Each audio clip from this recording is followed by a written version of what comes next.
पश्चिम Asia में हालात तेजी से बदल रहे हैं और इसी बीच एक बड़ा नाम फिर चर्चा में है, 82वीं एयरबॉर्न डिवीज़न। खबरें कहती हैं कि अमेरिका अपनी खास फौजी टुकड़ियों को एक्टिव कर रहा है और ईरान को लेकर नई रणनीति बन रही है। बताया जा रहा है कि हजारों मरीन सैनिकों की तैनाती के साथ साथ इस खास पैराट्रूपर फोर्स को भी तैयार रखा जा रहा है, जो मिनटों में किसी भी जगह उतरकर ऑपरेशन को अंजाम दे सकती है।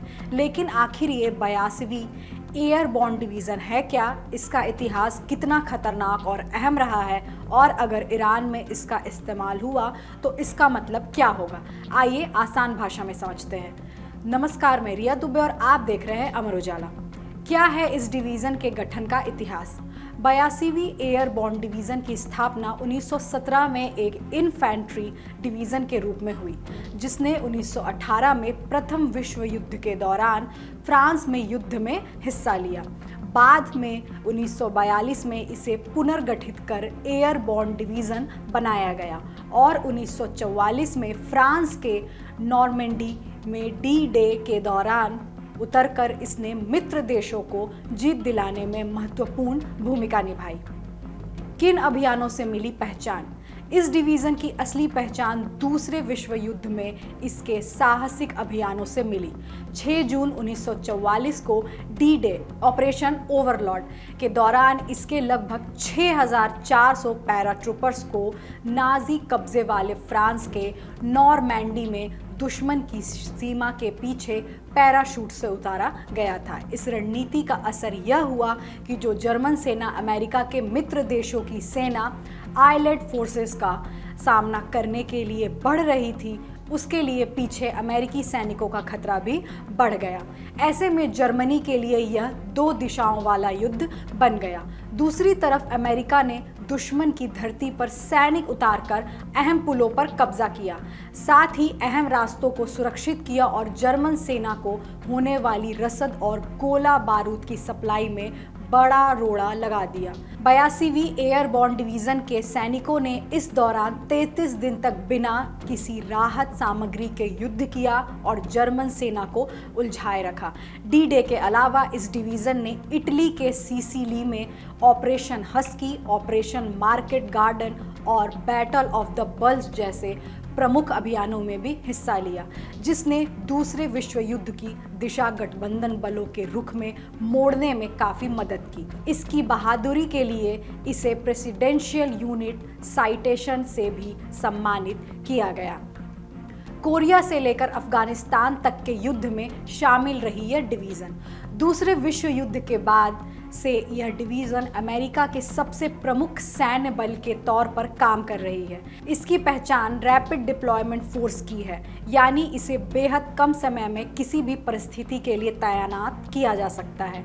इस डिवीज़न ने कोरिया, अविभाजित, वियतनाम, ग्रेनेडा, खाड़ी युद्ध, ऑपरेशन डेजर्ट शील्ड और डेजर्ट स्टॉर्म, इराक युद्ध और अफगानिस्तान संघर्ष समेत कई प्रमुख सैन्य अभियानों में हिस्सा लिया है। 1990 के दशक में जब सद्दाम हुसैन ने अचानक कुवैत पर हमला कर उसे कब्जे में करने की कोशिश की थी, तो अमेरिका की 82वीं एयरबॉर्न डिवीज़न ही इराकी सेना के खिलाफ संघर्ष में उतारी गई थी।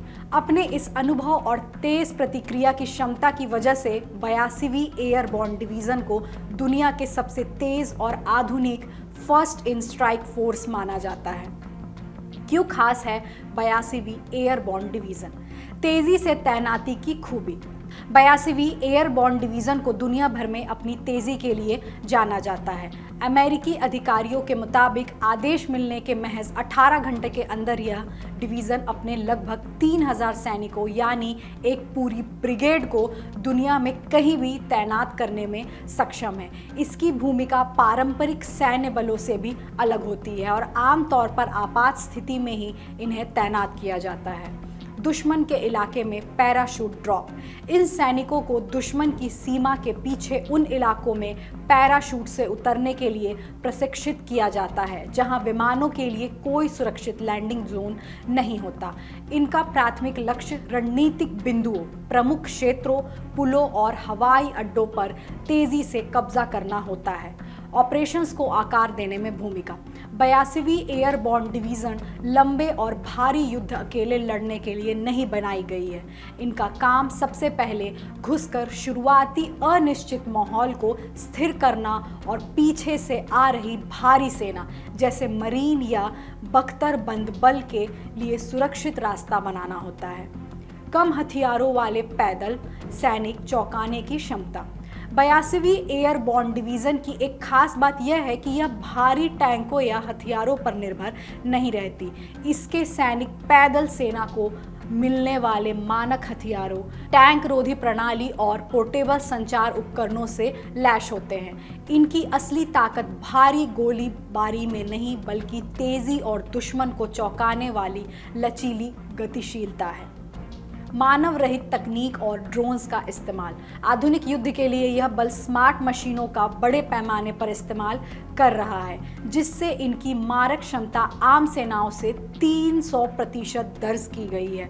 अमेरिकी मीडिया ग्रुप एक्सियोस की एक रिपोर्ट के मुताबिक दुश्मन की टोह लेने और उन पर सटीक हमले करने के लिए वे लंबे दूरी के ड्रोन्स और स्विच ब्लेड ड्रोन्स का इस्तेमाल करते हैं, जिन्हें एक बैग में भी रखा जा सकता है। इसके अलावा रसद की आपूर्ति के लिए यह डिवीज़न अल्ट्राज नाम के ऑटोमेटिक ज़मीनी वाहनों का इस्तेमाल करती है।